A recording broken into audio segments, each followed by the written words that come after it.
supporting all of the work that we're doing as a network. Next slide.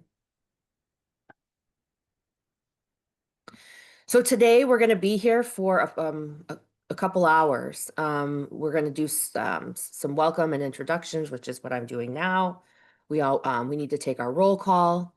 We're going to blast out a chat because we want to hear from you. We're going to go over the homework that you all were assigned and really get some insight into maybe what thoughts and feelings that brought to light for you and how that went. Then we're going to dig in to the meat, which is being provided here by our friend Chase Ounce at Greenbound Consulting. There's going to be some breakouts, and then we're going to talk about resource allocation, scheduling, another breakout, and then we're going to wrap up. So we have a very full agenda, very interactive, and we're just very excited to be here with you guys today. Next slide. So I'm not sure if I've shown you guys this before, but this is Mia, little Mia Harnos. Well, it was actually Mia Rye back in the day. Um, Hang on, guys. That's me back in the day. I think I was 3 at the time. And that my grandfather used to say, Mia, make muscles. And that was my muscle face. And so why do I show that today is because to get to the other side of the slide, that is us at my agency that I worked for prior to coming here, winning the Promise in Community Action National Award. And I had to flex muscle my whole life because we didn't start out with much.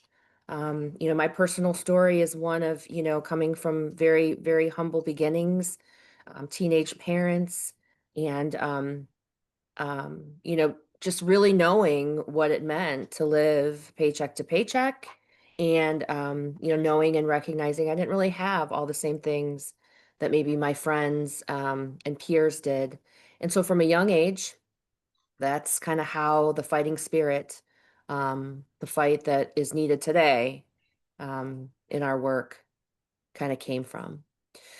So I just also wanted to thank you and just again explain to you that the work that you all do in your respective communities touches real people and real lives. These are family homes that I lived in growing up. Dad and mom went to where the work was, and so sometimes we would be in Huntington, Indiana, with Aunt Judy and Uncle Glenn. That is a home that has been weatherized, and now my cousin, Erica, lives in that home with her children and her husband. Lower left is Tennessee Ridge, Tennessee. That is where my Uncle Jerry and Aunt Pat raised their 2 children. My Aunt Pat does still live there, and her home was weatherized. The Melvindale, Michigan home is the home of my grandparents, Billy Joe and Pauline Rye. And that's where my brother and my sister-in-law currently reside. And then the house in Allen Park, that's my parents' home, Jeff and Amy Rye. They're currently in the process of being approved for weatherization. They made it by 2 points. And so I just want to show you guys that, this is very close to my heart and the heroes and the work, by doing what you're doing, you are enabling people like my family to grow old, for a life well lived, in comfort, and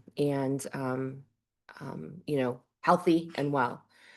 So I wanted to kick us off with that to just say again, thank you so, so much. These are real lives and real families and generations that this program works to serve. Next slide, please.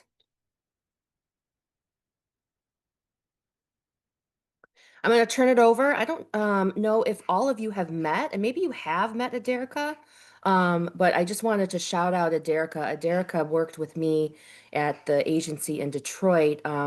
Aderica helped to lead a lot of trainings, workforce development, staff development, and she served at one point in time a team of 1,000.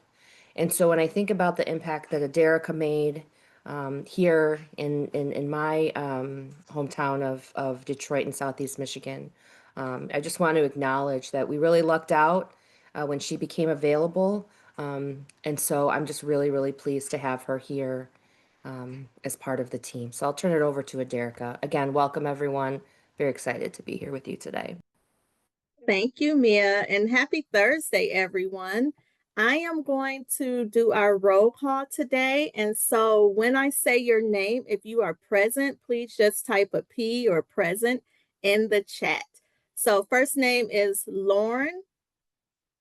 Then we have Barb, Briella, Armando, Devin, Peter, Annabelle, Jordan, Cheryl, Jamie, Tanya, Jeanette, Monica, Crystal, Logan, Tara, and Joseph. If I missed anyone and you are here, please type that P or present in the chat. And then next, we are going to do an activity as our icebreaker. I have a question for you all. And so I want you to type your answer in the chat, but do not send it yet. We are going to blast the chat all at one time. So next slide, please. So type your answer, but don't hit send yet. Question: during the fall, would you rather wear a sweatshirt or a lightweight jacket?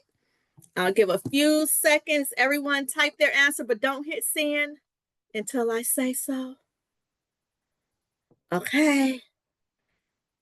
Do a countdown. 5, 4, 3, 2, 1. Let's blast the chat. Let me see. Oh, I see a lot of sweatshirts came in first, then jacket, sweatshirt, lightweight jacket. Oh, it looked like it might be tied. I myself, I am a sweatshirt and a vest. That's my go-to, and I reside here in Michigan. So thank you all for participating in this chat blast today. And now I am going to turn it over to Keisha. All right. Well, hello, everybody. I myself am neither because I live in the South and it's just hot. So I'm more of a long sleeve shirt, if that, and that's rare. So I'm more of a just go out the house with some short sleeves on and I'm fine. So anyway, I hope everybody is doing well. I hope everybody had a chance to reflect on the homework, which was basically reflect on your agency's model. If you have crews, contractors, or a hybrid, and what are the strengths and challenges of each? So, um, I don't know how, let's see, how are we going to do this? I'll just go back down the roll and then we can do a brief discussion on sharing your agency's model. So let's start with, let me make sure I'm calling on people who are here. I'll just go based in the chat. Briella, my favorite name. I love to say your name. Hi, Briella. Hey, Could you Keisha. please go ahead and start us off? So our model's a little different because we're a smaller team. So we're split. We have like our LIHEAP team that's separate. And then I'm kind of a mixture of roles in between. But then we have like our auditors, our weatherization auditors, our energy assessments. So that's really our crew, I would say. And they're really like, they run the team. We'll say that, like without them, we can't run anything. And then of course we have our heads to each department or the people answering the phones, but it's really like those crew members, we keep them in constant trainings. Like they really have to be on top of like DOEs. So our model really is just a lot of weatherization auditors and a couple of us just scattered about. But Okay, but you make it work, right? yeah. work well together and help each other. We do a lot of cross training, which is nice. So if their That's good. contractors call me or their clients, at least I can answer based on their notes too, which is great. Can't insulate a home, but I can at least answer the basic questions. So it's nice. Cross training definitely helps. Good. Good. Okay. Mr. Armando, can you enlighten us with the type of model that you use, your Yeah, agency we run uses? a hybrid model. We keep everything in-house except for HVAC. We're a small agency as well in Merced, California, which is in between Fresno and Modesto, which are pretty decent sized cities. But we're a small agency. We cover 2 different counties for another cap agency as well. But we do everything in-house. We cross-train all of our employees to do every measure, to be able to install every measure. We just feel it's more of a value to everyone to be able to do every job no matter what comes up, right? If we only have crews, which I see a lot of agencies have, like insulating crews, well, that may work in the areas that don't have as high temperatures as us, but in the summer over here we're over 100, 110, and I don't feel it's fair to everybody to only have one crew that has to insulate all the time. I mean, and that's just because of our high heat gain here. So I prefer to cross-train everybody so everybody can do every job, install every measure. The only thing we don't do in-house is HVAC services. I recently got a guy who graduated from a class, so we're going to be trying to expand our repair options for HVAC, which just keeps costs down. I mean, we're all struggling for funds. We're all struggling to get funding, and I just feel that it is the best scenario for our agency to continue to service the most amount of homes with the money we get every year. So by us doing our own installs, we definitely have probably about 50% of the install costs of what other agencies do. And I just know that because I'm doing training with other agencies in California to help them with DOE, because we are doing really well with DOE and DOE bill. We've been really historically very successful with those programs. We're one of the top 3 in the state of California. So we know how to run the program. We feel very confident in administering the program and knowing what we're doing. So we try to help other people in the state to help them see the processes that we take so they can be more successful, because we all look good as a network together or we look bad together, right? I mean, all the negative publicity, when they come out, they don't say it's Michigan, they don't say California, they say the Community Action Network. And so we strive to make sure that we all are working to achieve our goals, which is to make the network prosperous and have a positive impact. And I think we do that. So we're always out to help people, but we have the hybrid model and we just do HVAC subcontracting, which is something that I want to bring in-house at some point in time, but I have to feel confident that I have the staff that would be able to do those repairs and replacements and not have issues. So currently that's all we subcontract out. Thank you. Okay. All right. Thank you, Armando. Jamie, I did receive your message earlier. If you could just type in the chat what type of model your agency uses, I'd appreciate it. Let's see, moving along. Hi, Jordan, you made it. You care to share? Yeah, I know you're at a different you're not at a CAA, but feel free to share. yeah. So we use subcontractors. Energy Outreach Colorado. We handle the multifamily um, work throughout all of Colorado. So the advantages of having the subcontractors is that we don't need to have a physical presence in every jurisdiction that we're able to perform work. That creates different challenges with finding subcontractors who can service those different areas as WAP projects come online. And it also gives us the benefit of being able to work with those same contractors who are capable of doing multifamily and single family. We're able to connect them with another program that our organization runs called Colorado's Affordable Residential Energy, which is funded by the utilities in Colorado and performs residential weatherization. And it largely exists to help fill in those gaps where traditional WAP funding can't always reach households such as in the Denver and Aurora metro, which often get overlooked. So with our subcontractor model, we're able to work with energy efficiency general contractors to kind of replicate what a lot of the CAA type organizations do. And we also get to work with the other sub-grantees for the weatherization program in Colorado, and they're able to use care jobs to help supplement their WAP jobs at the end of the year when funding has run out. Nice, nice. Tanya, how are you, Miss Ma'am? Feel free to share. Hope you're doing well. I am doing good. Good afternoon, everybody. How are you guys doing? Um, our agency, we also use subcontractors. I have two GCs that I primarily use for my single family homes. Um, and I have three HVAC contractors that I use for single family.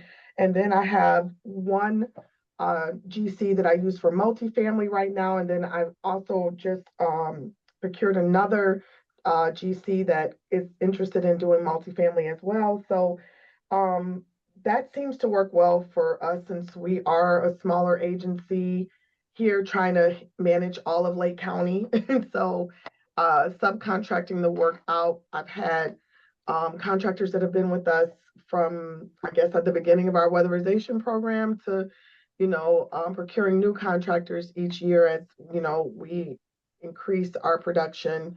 So that's is working well for our agency here. So that's what we do. Good, good.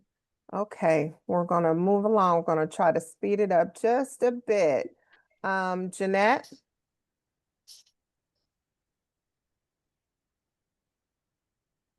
Hello, our agency is quite small, so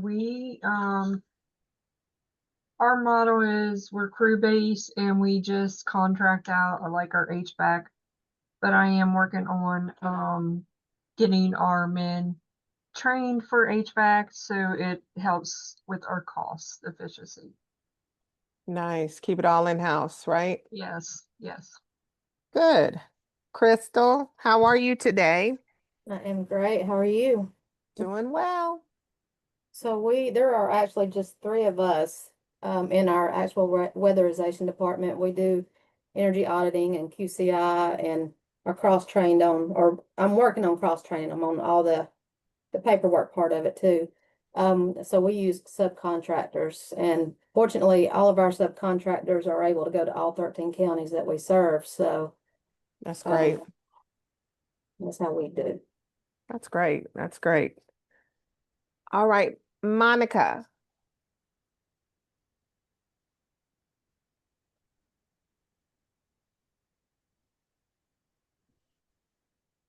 Okay, well, you can put it in the chat if you don't want to you come off or come on camera. I'm fine with that.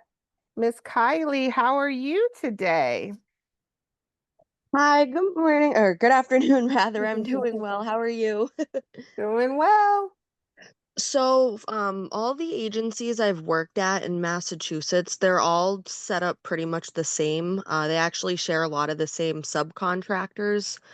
We don't necessarily divide it by, like who does multifamily and single family. They should be able to do them all because they all have like similar structure in general. But we have HVAC, we have weatherization, and then we have our own appliance vendors as well. So last I remember, that actually goes through Action, the leading agency. So all of the smaller agencies will send their appliance orders to Action, and then Action will, assign it to whether it's Star Hardware or, Express Kitchens, whoever, and disperse it that way. And then they'll call the client, schedule it. But when it comes to the home itself with the HVAC and weatherization, that is what each individual agency will choose per home and who they think would best fit for that home. Okay, okay. Tara, did you share? I haven't yet. Okay, well, hello. How are you today? Good. So we do energy audits and QCs in-house, and then we have our intake team for applications, and then of course our client services team. Our intake team doubles as our client services team. And as far as the measures being installed, we do that with subcontractors. So we're kind of a little bit of a hybrid, but most of the measures go to the subcontractors to complete. Right. Okay. Well, it sounds like the majority of people have a hybrid model. When I was at the agency level, I was solely contracted out. The contractors did everything, weatherization work, HVAC, the whole nine. Our setup was a little different. It was just because of cost reasons and insurance purposes that it was just more cost effective to use contractors. Okay, so interesting to know. Interesting. Okay, so now we're going to turn it over to our presenter. This is Chase Counts from Greenbound Consulting. He's the founder and principal, and I will let him take it from here. Chase? All right. Thank you, Keisha. And really interesting to hear from everyone. We'll be talking quite a bit about this, obviously, in this next section.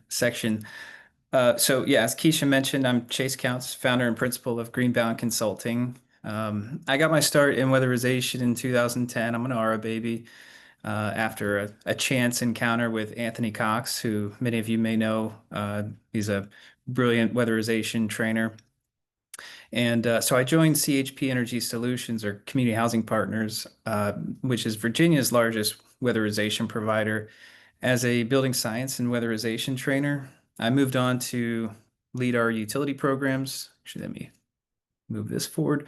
I moved on to lead our utility programs and then further expanded my scope to also head up our weatherization operations and our contracting division with a very talented and passionate team of about 80 staff at the time.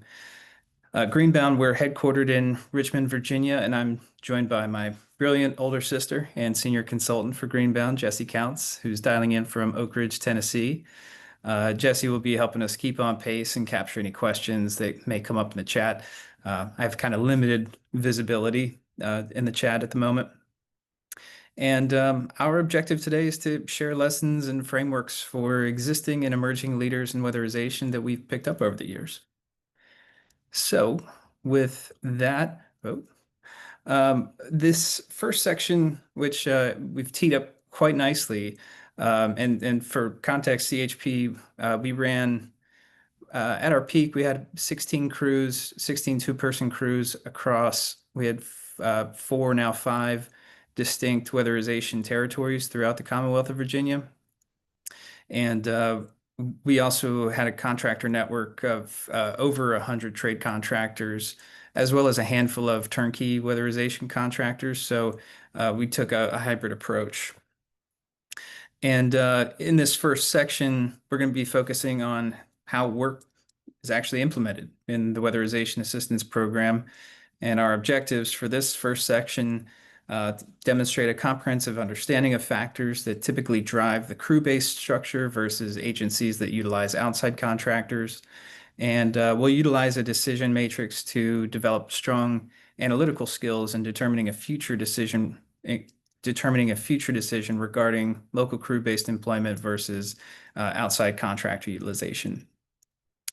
So specifically, we're going to look at the dynamics between using in-house crews, external contractors, or a combination of the two.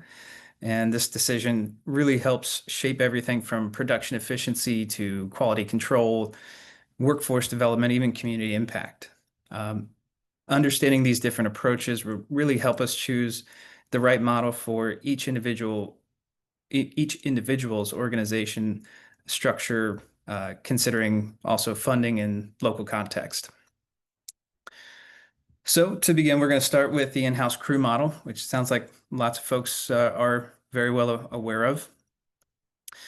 So in-house implementation obviously means your organization employs its own field staff.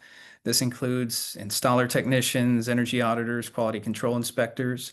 And the main advantage of this approach is direct control. you oversee quality, scheduling, and training.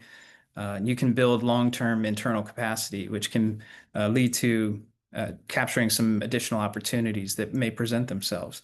The main challenge is maintaining staffing levels, managing supervision and HR needs, investing in equipment, vehicles, facilities.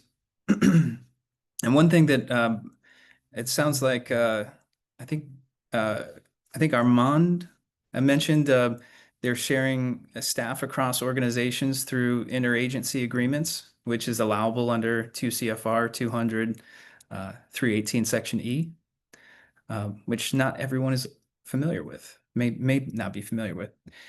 So in a contractor model, the organization procures weatherization contractors that employing crews directly. There are different types of configurations.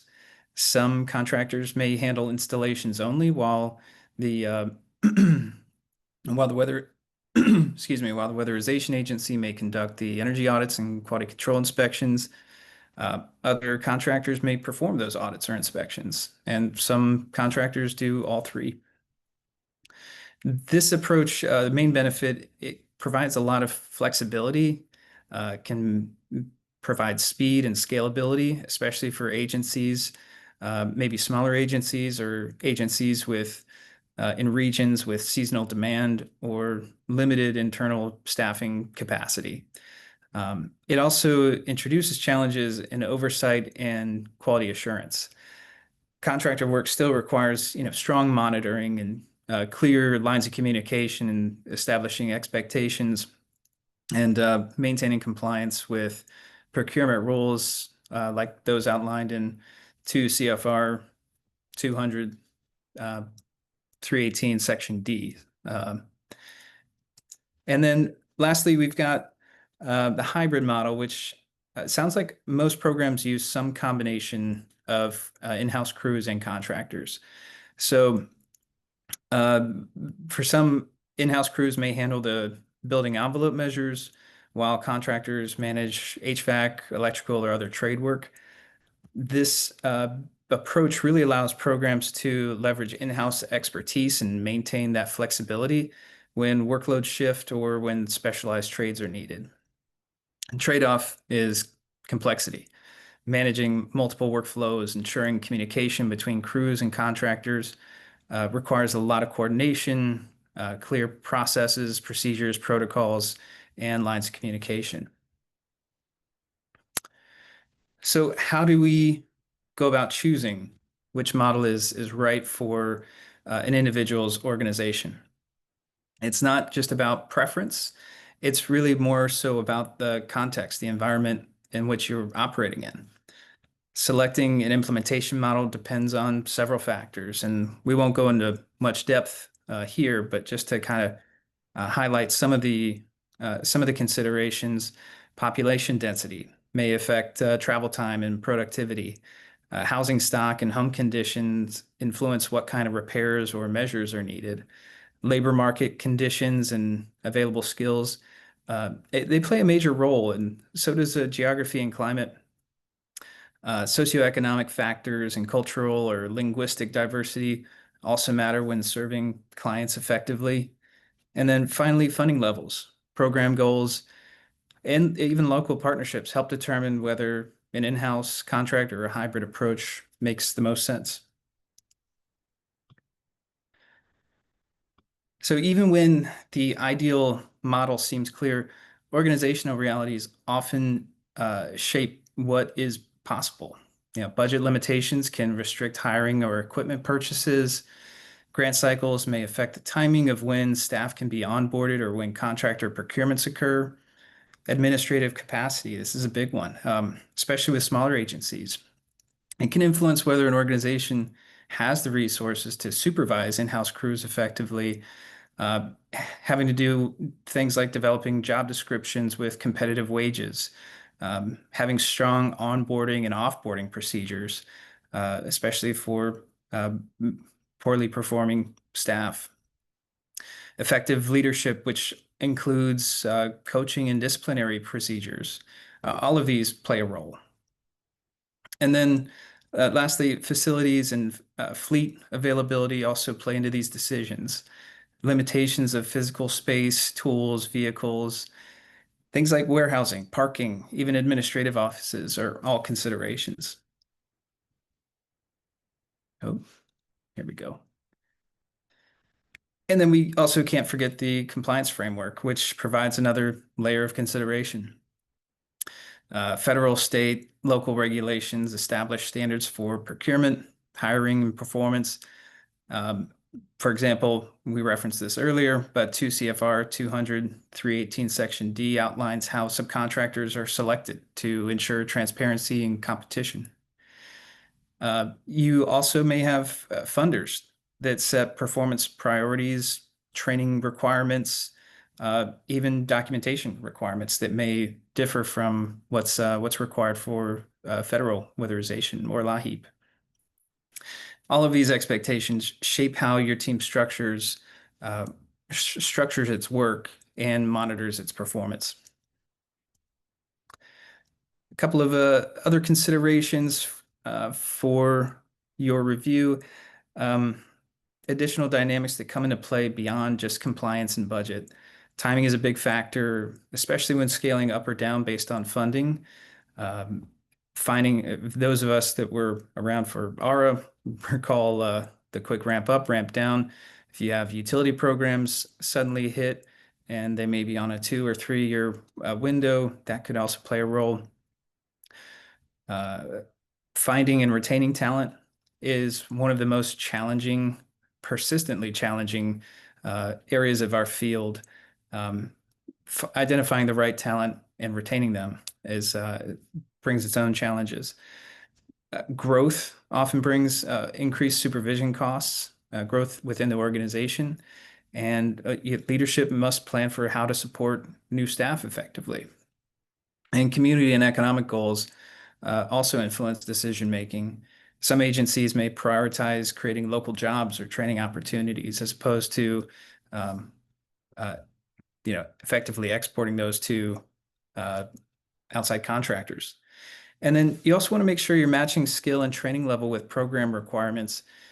In Virginia, we got hit with a utility program that was direct installation driven. It didn't require, while the 5 measures we had available needed to be installed to standard work specifications, they were not technically involved. It was light bulbs and aerators. So we didn't need the highly trained staff for those types of jobs, and we pulled in contractors to provide those services. Ultimately, the chosen model should align with both your organization's operational capacity and the desired mission outcomes of your organization. So how do we evaluate these models? One tool that I used quite regularly at my time at CHP was a SWOT analysis. So outlining the strengths, weaknesses, opportunities, and threats. So this is a framework that helps leaders to evaluate implementation options more objectively and forces you to think comprehensively and build. It can also help to build consensus among leadership and even your field teams. Ultimately, by analyzing internal and external factors, teams can identify what's working, where vulnerabilities exist, and how to adapt strategies for the future. This is a great way to also receive input, feedback from your teams. And it's a powerful tool for enabling collaboration and structuring discussions as a leader with your teams. So we're going to run through one example of the SWOT, and we're going to look at the strengths, weaknesses, opportunities, and threats. So first up, strengths, flexibility and control. The agency can balance subcontracted work with in-house expertise and workforce development. We're going to go weaknesses first. Weaknesses may increase management complexity, communication challenges. Hybrid approaches can also lead to higher short-term administrative costs. Opportunities, include the ability to train internal staff while contractors handle initial workloads or specialized services. And it helps to build resiliency by drawing from both models. And then threats, misalignment between internal teams and contractors, inconsistent quality across work types, and greater supervisory burden. So this kind of analysis highlights effectiveness of any model depending on, or the effectiveness of any model really depends on leadership, communication, and process clarity. And you might notice as you go through these exercises, this comes down to management dynamics, not necessarily technical nuances of weatherization. And I think that will take us to our first breakout. So All we've right. I will get you guys to these breakout rooms if you give me just a moment. Okay. So guys, like we did last time, we're going to go into our breakout rooms and you'll have a number of us will be joining. I actually have to leave because I've got another thing I got to take care of today, but I just want to say it's just good to see all of you and just appreciate all the work that you're doing. Well done.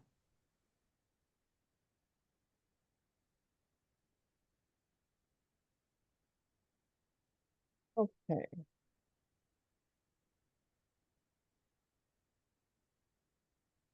Okay. all right. Are you guys seeing your rooms?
Derica, I'll let you go ahead and lead the debrief.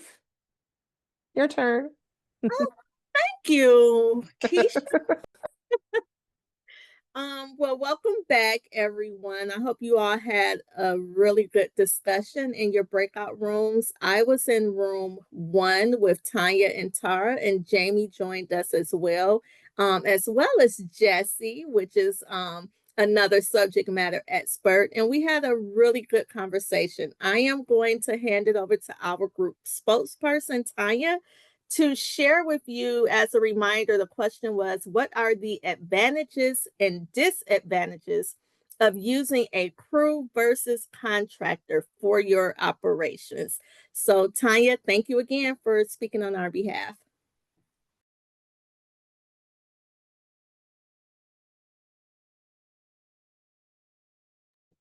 You're on mute, Tanya, if you're talking. Am on mute. I am so sorry. I'm just talking away. So I had a chance initially to share with everyone that we contract out our services using contractors. We have in-house QCI and assessors and energy auditors that do the actual assessment, and then the work is then subcontracted out to be completed by contractors. And one of the reasons that this is an advantage for us is because it kind of cuts down on the liability and then even the insurance requirements of trying to do contracted work. Because we're a non-for-profit agency, of course, community action, we have to try to find ways to cut costs, and this just seemed to be the right way to go.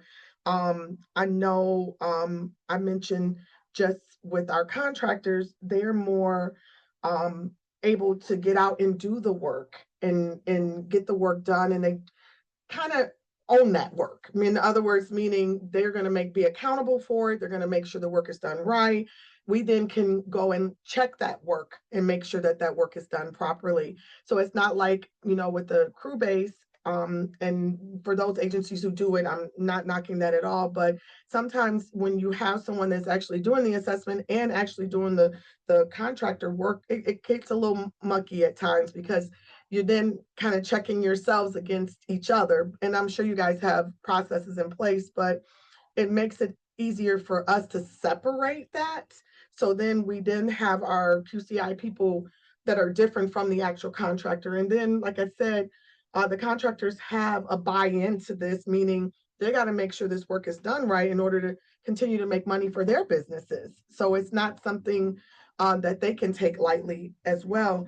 And then, as I mentioned, the huge cost would be just the cost in general of trying to store equipment and trying to find, if the equipment breaks down, do I have the funding or the resources to take care of it? With everything going on with the administration, I really don't have a reserve. So it's like everything has been used, or if the money is on hold or your funding is froze, then how do you continue, to employ people, with the insurance and payroll? So that was one of the reasons why contracting the work out would be an advantage to our agency. Again, not so much as a disadvantage.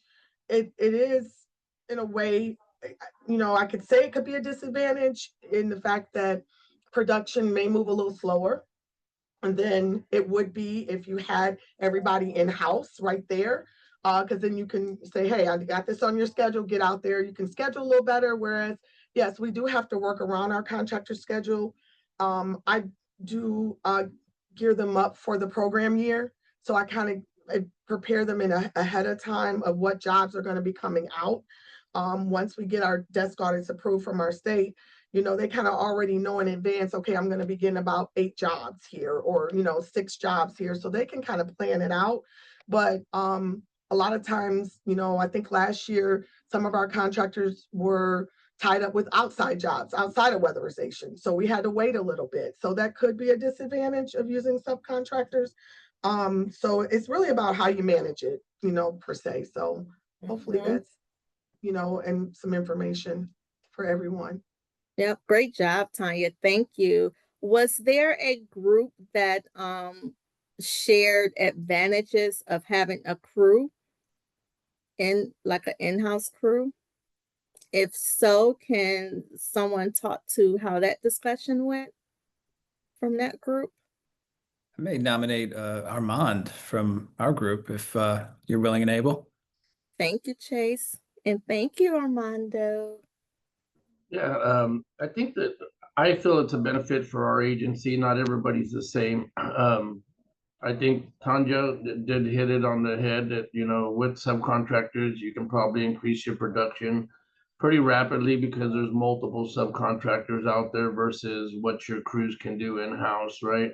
But I feel the quality is there when we do the work. We are trained to do the work to the TRM or the whiz prior, right? To what the program policies and specifications are. And a lot of subcontractors don't know that. They know California or contractors law, which is different from weatherization program regulation. So action levels, CO testing, the proper way to CAS test an appliance, I guarantee you that the general public does not know that information because we had to teach our subcontractors that we use for HVAC how we wanted things tested. We had them go out and buy their monoxer that matched our brand of monoxer so we can be testing on the same playing field. But I feel the quality of work is better when we're in-house because we're the ones who verify quality as the jobs are being done. We can schedule and meet our CAS regulation requirement with our 18 hours or our 48-hour requirement, depending on what scenario pops up. I would be kind of scared if I didn't have any in-house crews because what happens if your subcontractor says I can't be out there for a week? Well, that issue had to be addressed, right? So whether we go out there and then shut off the gas for a week or would it be whatever the hazard was, it can affect the client negatively. And we want to make sure we address those issues, get them attended to, so we can move on to assisting the next individual. Yeah, overall costs are higher because you have materials you're storing. I have a whole shop that is materials. I have 10 trucks. I have a big, huge insulation truck with a hopper. I got trucks and vans for my assessors and my QCI individuals.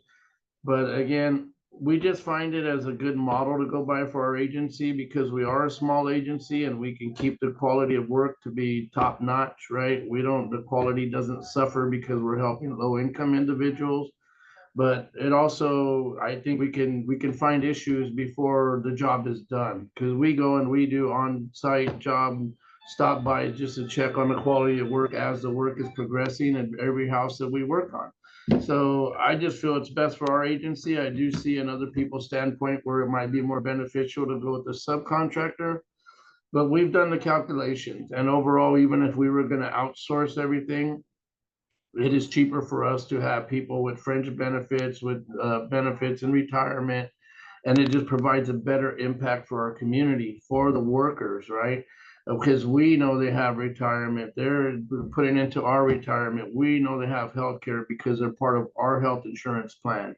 So I know a lot of general builders or a lot of small entities don't provide those benefits to some of the construction workers, and that's a negative impact for them, right? Then they're going to use that money they make and go and have to pay for all those fees for their own insurances and stuff. So I feel it's helping our individuals that we employ in the community, and it makes them stronger individuals because if they left from our agency, they can go to anybody in California and get a job that's running a action agency because they know what they're doing and they're cross-trained for everything, and they have a really good understanding of the program. So I feel it's best for us. We do use a HVAC subcontractor, but I mean, we have a very good understanding of the program and we send out crews every day. We got 5 crews at work, 2-man crews.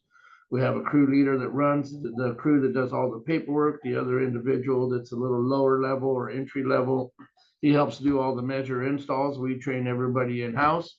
So, and we've been very productive doing that. We've even trained people to do PV solar. We do solar installations here in-house.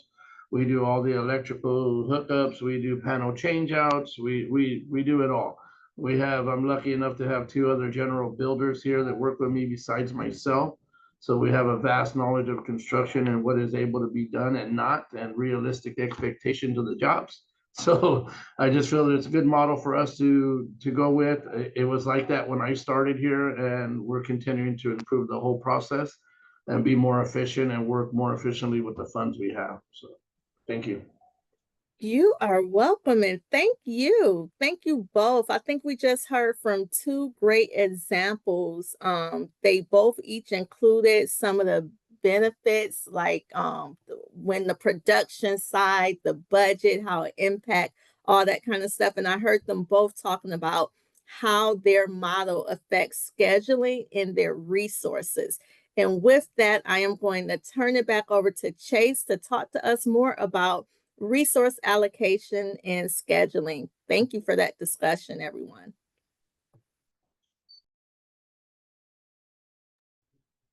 All right. And hit some technical difficulties earlier, but I can everybody see just the slide deck now? Okay, thank you. Yeah, I thought that was a great discussion. Really teed up this next section really nicely. So in this section, we're going to look at how resource planning and scheduling shape the success of weatherization programs and how resource allocation is about aligning your available people, funding, materials, and time to meet both production and quality goals, and how strong planning really ensures that homes are weatherized effectively and efficiently, clients are served on schedule, and the organization remains compliant and sustainable. So our objectives for this section, we're going to determine resource allocations, equipment needs, mitigation measures, and other energy auditing requirements to effectively begin and complete a unit, and then also analyze scheduling / job requirements directly related to crew availability, job forecasting needs, materials, and safety implications, which we've already touched on. So let's dive into resource planning. So let's begin by identifying the key resources we manage in weatherization operations. Obviously, this is not exhaustive, but first, financial resources may include program funding, leveraged funds, grants, but also, your budget, your financial statements, and even lines of credit. Next, human resources include your crews, contractors, auditors, quality control staff, and managers, but don't forget your admin staff, your office and admin staff, your also your peer weatherization agencies, and potential for utilizing consultants as well. Time is also a critical resource because scheduling directly affects production capacity and funding compliance. You have to factor in time for audits, installation, inspections, as well as time for reviews, submissions, and job processing. Client resources, such as caseloads and wait lists, also guide how demand is managed. And then finally, you also have to consider how additional assets, what additional assets are available to you. We were just talking about facilities, vehicles like audit trucks and box trucks, potential for commuter vans and vehicles, equipment, tools, materials, diagnostic equipment, tools and materials. So the way I like to frame up this topic, strategic planning connects supply and demand. On the supply side, we look at our ability to serve clients based on that funding, staff levels, contractors, material availability. And on the demand side, we consider how many clients are waiting for services, as well as what are the expectations of our funders. The goal is ultimately to balance supply and demand throughout the year, and that's ideally done through data-driven decision making. Good resource planning requires keeping the full picture in view. So that means picking your head up and out of the day-to-day operations, recognizing the resources and assets available to you, the full field of view, and making decisions based on all of that information that's available, not just what seems most urgent in a given moment. And this is a skill that it's like a muscle that you build. So diving into some of those resources a little more directly, financial planning provides the foundation for all resource decisions. Aligning funding targets, your average cost per dwelling unit, ACPU, and households served helps to build realistic schedules. Reference WPN 25-1 or whatever the program year is, -1, and 10 CFR 440 18 for guidance on what costs are included or excluded from ACPU. Geography, housing stock, even equity goals can influence your average cost per unit. For example, your rural homes, like old farmhouses, will often, not always, but often cost more to serve than maybe a townhome in a more urban or suburban area. By knowing your financial resources, your ACPU, you can back into the quantity of how many homes can be served within your budgets, which can then inform how many crews or contractors you're going to need throughout the course of the year. So some additional considerations on the financial resource planning beyond ACPU, consider funder specific objectives and internal organizational goals. You might also need to balance single family and multifamily projects or coordinate multiple funding sources in a given program year. Cost-effective service delivery requires proactive planning and regular reviews. And then managing ACPU closely helps prevent funding shortfalls and allows you to reallocate resources if production rates change mid-year or if you have a new funding source come online. Human resources, people are the most important resource in weatherization. I think everybody will agree with that. Balancing personnel with available funding and projected production is key. That's informed by the financial resources we were just talking about. Ask yourself whether staffing levels are adequate or stretched too thin. And obviously, what we just talked about, the implementation model you use will also influence your staffing plan. Crew-based approach requires ongoing supervision and training, while the contractor-based approach shifts more focus to oversight and quality control. And I can't stress enough how important partnering with your executive leadership is for successful operations. You advocate for your teams by making wages and retention, staff retention a priority. This will help reduce staff turnover, which is extremely time and resource intensive. And then keeping experienced staff and maintaining credentials, that also ensures continuity and quality service delivery. So on the demand side, the resources that we have depend on, understanding your current caseload, your applicant wait lists, and your outreach pipeline. Historical data can reveal seasonal patterns or bottlenecks in production. And if you notice that outreach or intake is outpacing field capacity, that's a signal to revisit your staffing or subcontracting decisions. Continuous communication with clients can help to manage expectations and reduce client cancellations or deferrals. And then also keep in mind, again, the funder expectations. Do they want to augment the weatherization services to WAPP clients, or do they want to touch thousands of their customers with low impact direct installation measures, which I talked about in my breakout group? I had a funder that said if they could install a single light bulb in 10,000 homes, 10,000 of their customers' homes, that would be a successful program to them. So we started with this misalignment of objectives. And we're going to actually putting on a leverage funding webinar in a couple of weeks through NCAP. So stay tuned for that. Okay. And now we've outlined the supply side and demand side resources. So let's talk about strategic resource planning. And on the supply side, performance indicators help to guide adjustments throughout the year. Your financial results will show whether costs and ACPU are tracking to plan. Human resource data can reveal whether additional staff or contractors are needed. And time resources can be analyzed through scheduling efficiency and production rates, and may inform whether internal processes or protocols need to be reevaluated. Periodic reviews of these indicators can allow for some timely corrections before they impact funder performance goals. And then on the demand side, outreach and communication strategies directly influence demand. I suspect, like most agencies, everybody has a substantial wait list as it is. And keeping those wait lists updated and checking in with applicants can prevent those drop-offs and help to ensure accurate production forecasts.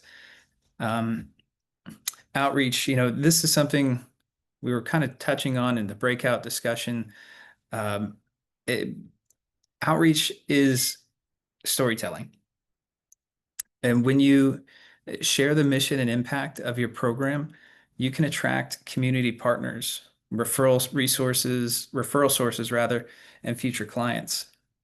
Weatherization is a really compelling story, and it's largely unknown. If you talk to folks and you tell them that you're in weatherization, most people look at you like you're crazy.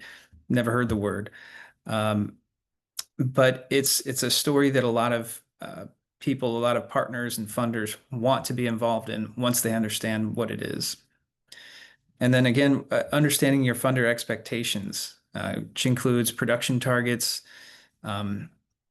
It helps to maintain alignment between your outreach efforts and your operational capacity. Effective resource management also includes anticipating risks that can disrupt production. These risks can include severe weather, unsafe home conditions, material shortages, or staff absences. And having protocols in place for deferrals, vehicle or equipment breakdowns, or emergencies can help keep projects moving and on track. Developing contingency plans can protect your production schedule and helps maintain program compliance and maintain those funder expectations again. And now scheduling is really where the planning converts into action. Crew availability may depend on your trained personnel, turnover rates, credential maintenance. We have a system in Virginia where if even a member of a contractor that you're using, if they elapse in one of their credentials, then we're completely cut out of our client management system, Hancock. And it's incredibly important to make sure that everybody's above board. Optimizing crew utilization can mean rotating teams to balance workloads or scheduling training during slower periods of the year. And there are tools and scheduling software that can help better track project timelines and identify opportunities to reduce downtime. You always need to account for holidays, weather conditions, travel distances between job sites to maintain efficiency. And some additional considerations may include things like staff personalities, operation size, safety needs, and even cultural awareness with when interacting with clients. Making sure to provide advance notice to clients, clear communication, thoughtful scheduling can reduce the no-shows and improve overall client satisfaction and staff satisfaction. And efficiency really comes from planning around real-world constraints rather than expecting ideal conditions. And this was a difficult lesson to learn, and one that you hopefully will only learn once. Okay. And oh, there we go. So job forecasting uses data from previous years to predict workload and resource needs. This can be as simple as a spreadsheet. There are other tools that are available, but spreadsheets tend to work well in weatherization. We love our spreadsheets. It can help to analyze historic trends and average cost per unit and completion rates. What I always suggest is index this data by you can apply updated ACPU figures. You can estimate future crew or contractor needs. Indexing is, dividing one indicator into another. So that's, your ACPU is an index. External factors such as seasonal utility bill assistance programs or new policies can also affect demand. So staying connected to community partners and funders is essential.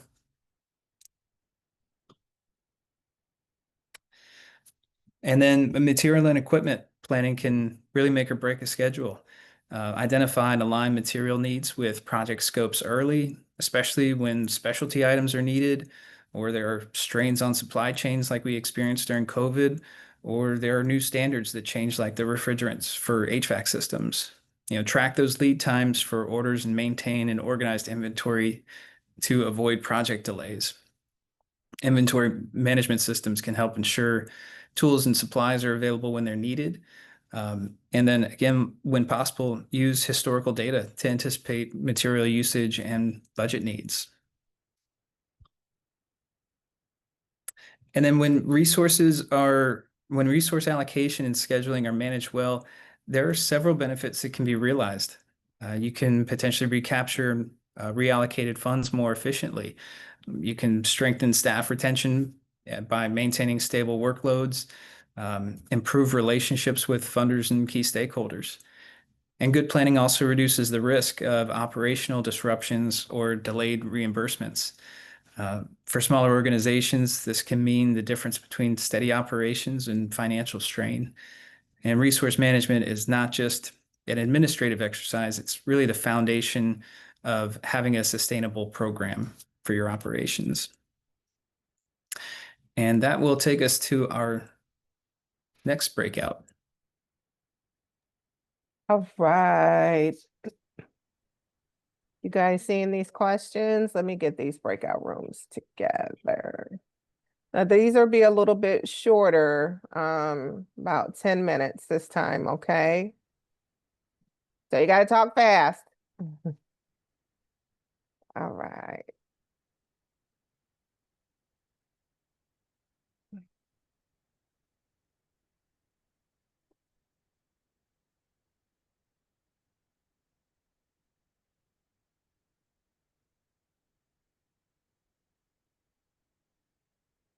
Oh, okay, Chase, it's not putting you anywhere. Let's see. Oh, I'll just, let's see. I'll put you, how about in room 3? You go back with Armando. okay. Okay. All right, it should take you over there. Wait a minute, let me see. Move to room, I'll say 2.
Everybody made it on back?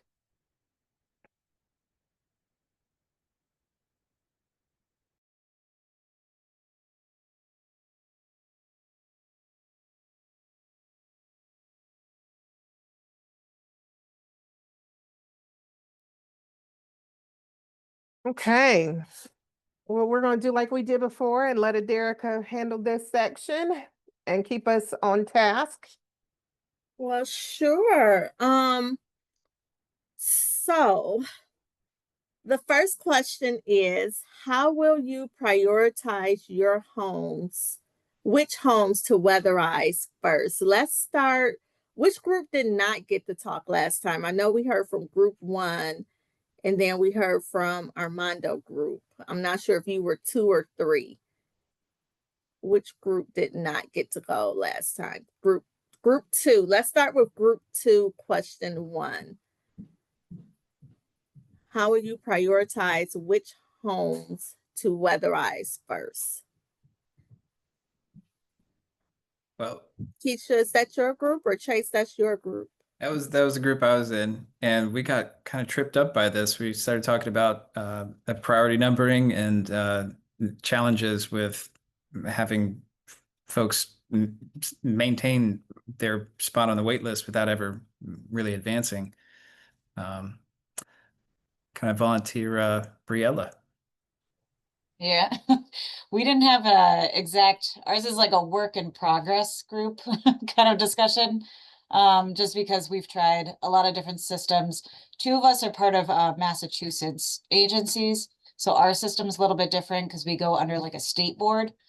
So they divvy out a lot of their jobs that become top priority, but we have our auditors also going out to jobs and seeing these people firsthand that create those kind of priorities. So like that's what has made it a little tricky on deciding. We've tried different systems. I know in my agency, we actually still use a mix of paper as well, you know, from like potential for work forms we use. And then we use Salesforce, and that we actually keep with the priority codes, which we are working on, priority codes. And then that's also where I assign the auditors and everyone else. But so that's kind of our system that we're using here. And we can see in that system, okay, do they have roadblocks? Do they have extra budgeting?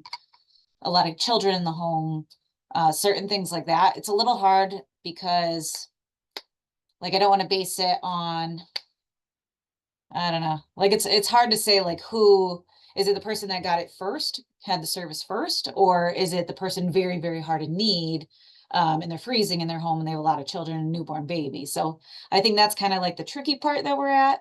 I know Monica had some things as well. I think it was Monica that was also talking about it. If you want to say anything. Sorry, what was that? Did you have, because I know you were also, was it you that was also talking about it in Mass? Like your team's in Mass? No, that Oh, was me.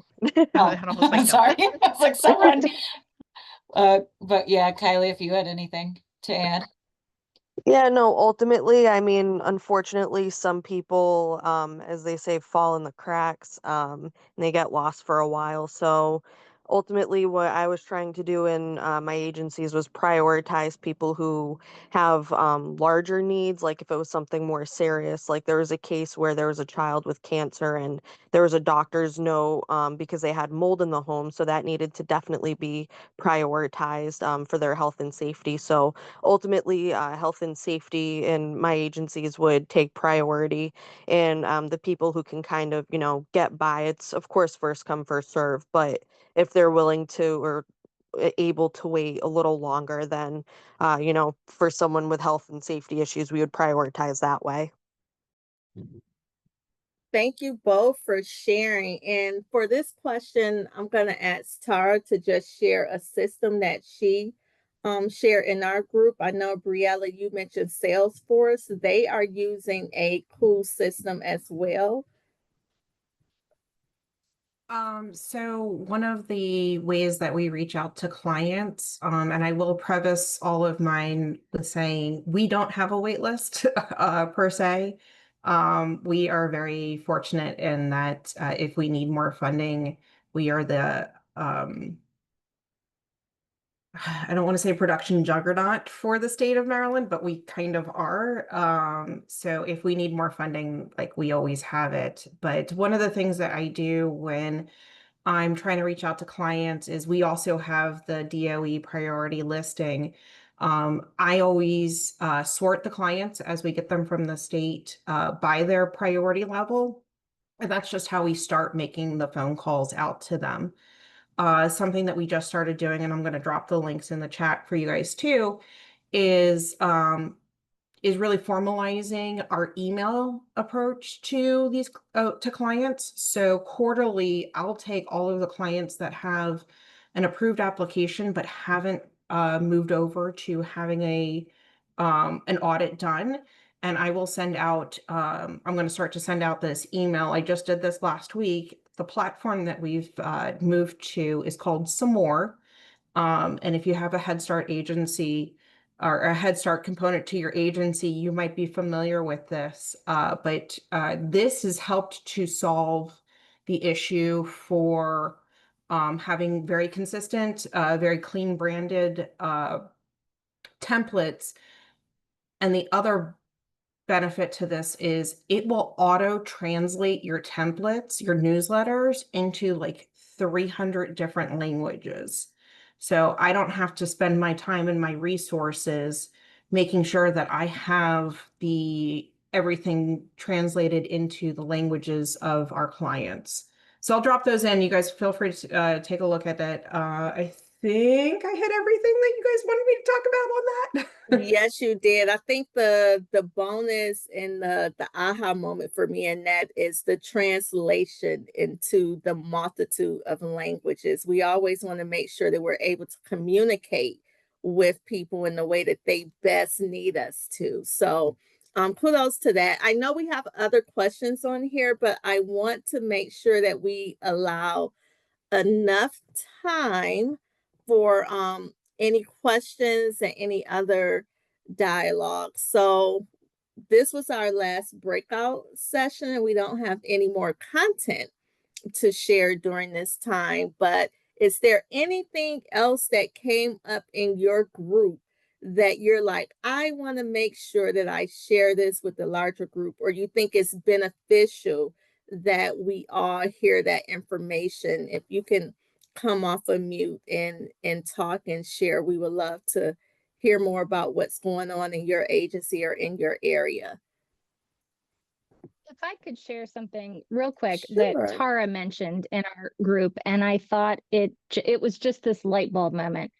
She said when they have people that haven't scheduled their audits yet or something like that, she will send a postcard instead of sending a letter, because a lot of people, if a letter looks too formal, they might think it's a bill or a fine or something that's owed, and it just gets thrown away and tossed to the side. But it's hard to miss the branding and brightness of a postcard. And I just thought that makes so much sense. So thank you for sharing that, Tara. Yeah, Jesse, thank you for bringing that up. I think that matches like old school things that work. I don't think we need to change from it. And postcards is one of those things that a lot of people, I remember we used to travel and you love to like collect the postcard and send it out. But even for myself, like I probably shouldn't disclose, but I have mail I need to open and go through. But like a postcard in Bath and Body Works is good for that too, because they send it so you can see like right up top, this is from Bath and Body Works. So that's great. Anybody else? Yeah, we actually send a postcard out for our utility assistance side for a LIHEAP. But we're a small agency, so I oversee the LIHEAP staff as well. I'm the energy program, so I do LIHEAP and weatherization. And what we have our LIHEAP intake staff do is talk to the people, get to know them, get a feeling of what their need was, why they came to the program. And we always forward our LIHEAP applications to weatherization, because we explain to our clients that we're here to educate you and to try to help you be financially responsible and not relying on social programs. So we don't just want to help you pay your high bill, we want to help you reduce your bill. So it's wraparound services for our agency. So we don't like to just have people come through utility. We always refer them to weatherization, explain to them the benefits, to try to encourage them to get the weatherization done. It's going to help reduce their energy burden, which will help reduce their need for utility assistance. So we feel that by doing that, it's the best overall impact for the client. But we do send out the postcards when there's something missing with their LIHEAP application, along accompanying an email as well. So they have both of them in the inbox, and then, like you said, seeing a little flashy postcard with our colorful name logo on it, it's really an attention grabber. And then when we do the intake process, we ask about the demographics of the home. What is the need? So we already know when it comes into the weatherization department for us to review it to the AVE system to make sure that we're able to work on it for DOE, that we know that there's a need. We can see the demographics, the age of the people, if there's young children. So that's really where we prioritize ours. Well, of course, we have to try to focus on the highest energy burden per the federal contract and the way the contracts read. But we also have to understand that we're here helping the community, and we know that our vulnerable population are our senior citizens or small children. And so we try to definitely prioritize the assistance with them because they're the most vulnerable people. And as a young individual, you can deal with the cold better than an elderly person. So we look at what do the people came for, and what are we trying to help them do? We're trying to help them make it through the winter, or trying to help them live a better quality of life. And if you can't afford it because you're on Social Security, we feel as an agency that we need to prioritize that and help people that need the help. And, because there's a lot of people with newer homes that come through because they want upgrades, which if they qualify, they're entitled to, but generally their burdens are going to be lower. Another thing that really I don't like about the contract and the way it's structured is we are basically awarding gross people that are using too much energy. So we're supposed to help the highest burden. But what about the senior citizens that live within their means and know that they only have a certain amount of money and they just don't turn that heater on because they can't afford it? Or they didn't get the heater replaced because they couldn't afford it. So we try to explain to them by us doing a new unit for them, doing duct work, making sure it's efficient as possible, and reducing their overall energy burden. They'll be able to have a little bit of money to spend on other things. So we're looking for the big impact for the right people that need the help the most. And we don't turn anybody away, but they will have to wait a little bit longer if their burden is lower. But we do recognize that sometimes, even if you have a low burden, there's a situation going on in the home that causes that. Not a working furnace. Okay, so your gas bill is not going to be that high if you don't have a furnace that's running all the heating season, right? So we recognize the challenges that people have that live in the homes, and we try to address those on an individual basis, especially when people bring to our attention that they haven't had a furnace for 5 years. So, those kind of things are really impactful for the individuals, and we try to make sure that we do expedite those kind of homes, and just to be able to help them live a quality life in their home and not be, freezing to death, really. So, and us less and more, we have more of the heating or the cooling issue because we have the really high heat. But I would assume in the East Coast, you have more of the heating days, right? Because you have more cold weather, and that is what Right. geared towards is a cold weather program, right? So it's a little more difficult for us in California because it's exact opposite of what the climate scenario is. But we do definitely have to understand that the most vulnerable people are the ones that need the help. So that's what we try to do. Living out community action, helping people changing lives. Every day. Yes, every single day. Thank you all for that discussion, for sharing. I really appreciate it. We are down to our last few minutes, so I'm going to turn it over to Keisha to talk about our next session. Okay, y'all, time flies. We are down to our last two sessions. The next one is November 13th, from 2 to 4 as our normal time. And so this session will cover, the topics are principles of quality improvement and data-driven decision making. So in saying that, I put, I give homework. So I put your homework in the chat, just a couple of questions. So basically think about what quality looks like at your agency and write a short reflection describing how your agency defines and measures quality and weatherization. And then like what tools or indicators are used to measure success, like where are there gaps? And then there's another section where I have a couple of questions where you choose one decision recently that was made at your agency, whether it was big or small, and you reflect on whether data was used to guide that decision. And then what kind of data could have been used to strengthen that decision. So we're gonna get the wheels turning in those weatherization brains up there and think about how things are processed in your agency. And remember, everything that you bring here, we share amongst each other and we grow and we learn. Okay. All right. So in saying that, of course, I always send out a reminder. I try to do it at least the Monday before. Remember, I was at the agency level. I get it. I know sometimes it's like last minute, you're doing your homework the day before, sometimes at 1:30 before the day of. I get it. I get it. But I will always send out a reminder just so you guys can keep up with everything. And then what I'm going to do now is I'm going to turn it back over to Aderica, and then I'm also going to give Chase a chance to have some closing remarks as well. So back to you, Aderica. Thank you, Keisha. And so for reflection today, if you all can just type in the chat, what is something you are taking away from today's session? What's a main takeaway for you?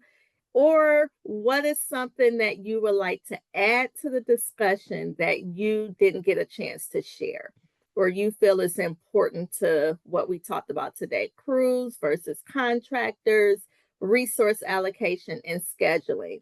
So your reflection is either a main takeaway from today's session, or what is something else you want to add to the discussion that was not discussed yet? And while we do that, Chase, I am giving it back to you for final remarks. Thank you, Derica. And for folks here, this will be the only session that Greenbound will be involved with for WAPPRO. So I'll include my email and Jesse's email in the chat if anybody wants to be in touch. And just to kind of close this out, we talked about different implementation models and approaches, including in-house contractor, hybrid implementation models. Main takeaway is it's not static. You don't have to choose it once and you're stuck with it. It can evolve over time with funding, leadership capacity, other local conditions that may change, new service territory, for instance. What matters most is alignment between your organization's capacity, the community needs, and your long-term mission. A thoughtful implementation strategy has the ability to improve efficiency, strengthen quality of the service delivery, but also builds resilience within your weatherization program. And we also touched on resource planning, and resource planning is, at the end of the day, it's proactive leadership. When your programs anticipate needs, when it monitors progress, and it can adapt more quickly, it delivers better outcomes for clients, but also your staff. And the more intentional you're planning, the stronger and more resilient your weatherization program becomes, which is arguably needed now more than ever. So thank you all for having us. Really, really appreciate time with you all today. Sure. Chase, do you want to put your link to your website up there so people can go check it out? Chase and Jesse have been with us, is it 2 years now? Coming up on 2 years in 2 January. years. Yes. So they are a wonderful resource for various things. So check out their website. And as always, well, no, I can't give you the 6 minutes. We got to talk 6 more minutes. Just wait one moment. One moment. This is exciting. So listen, I see on here where, okay, I saw where Tanya said, of course, she appreciates the information discussed by other agencies, seeing their point of view for crews versus subs. So we thank you for that.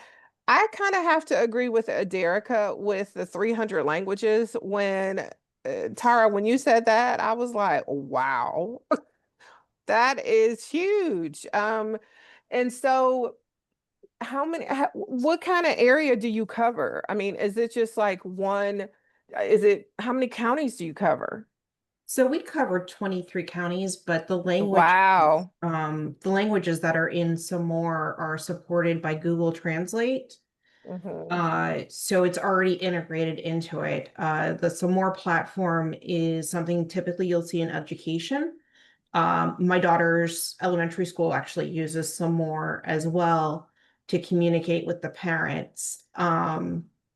So like I said, it was something that I saw on the Head Start side of our agency has been using, and I just love the look of it. I love the feel of it. As far as it kind of looks like a website, so it doesn't look like a MailChimp template. And I can link in and out of it. And then the fact that they were like, oh, and it'll automatically translate to anything in Google Translate.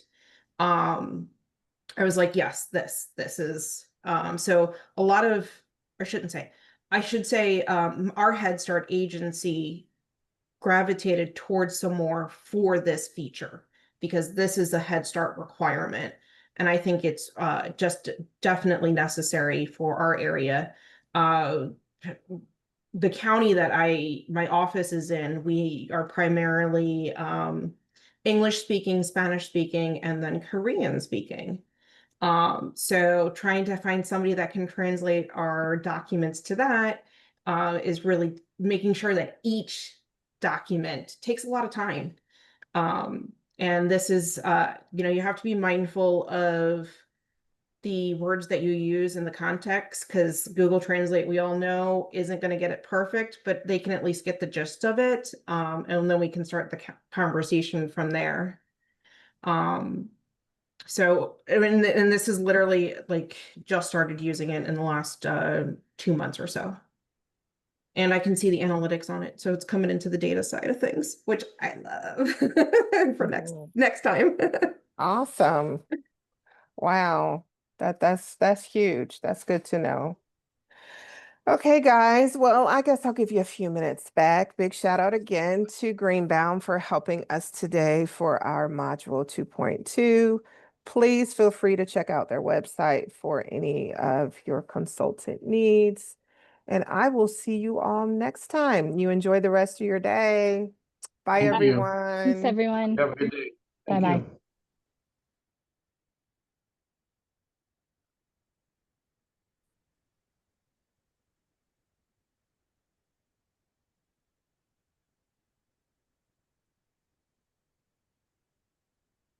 So I think we have another link for the debrief, right, Chase?